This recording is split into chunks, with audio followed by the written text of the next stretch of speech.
বকবক করছি।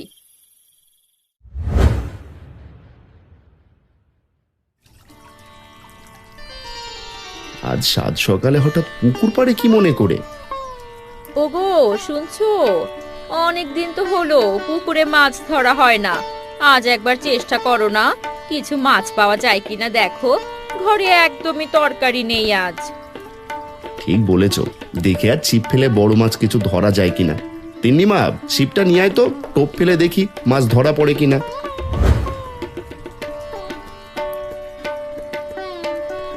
এই তো আমি আসছি বাবা, ধরো তোমার ছিপ।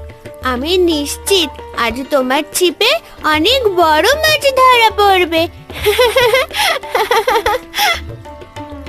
যাই, আমি ঘরের কাজগুলো সেরে নেই।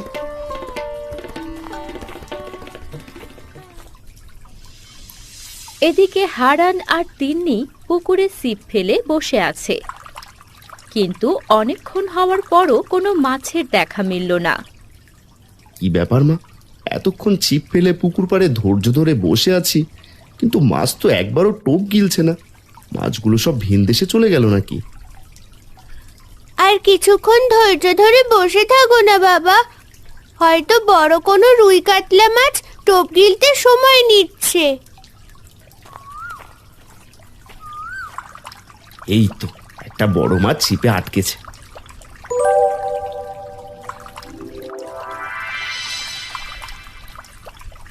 যাক বাবা, অনেকক্ষণ পরে হলেও ধরলাম একটা মাছ। মাছটা বেশ দেখতে, কিন্তু ভাবছিলাম পুকুরে মাছই নেই। হাই হাই, কত সুন্দর মাছ! দেখে লোভ লাগে, যাগে দেখে লাভ নেই, চুরি করতে মন চাইবে।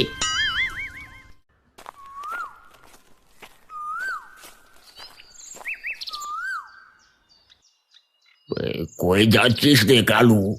মনটা মন খারাপ কেন? এই তোমাদের কথায় চুরির ব্যবসা ছেড়ে তো এখন মহা বিপদে পড়েছি গদাইদা। এই এখন গ্রামে কেউ কাজ দেয় না, না খেয়ে মরার উপক্রম হয়েছে আমাদের। একটু কষ্ট করে কাজ খোঁজ করলেই পাবি, চেষ্টা না করলে কি আর আকাশ থেকে কাজ পড়বে? তুই চেষ্টা চালিয়ে যা। পেটে খিদে থাকলে ওসব নীতি কথা ভালো লাগে না দাদা।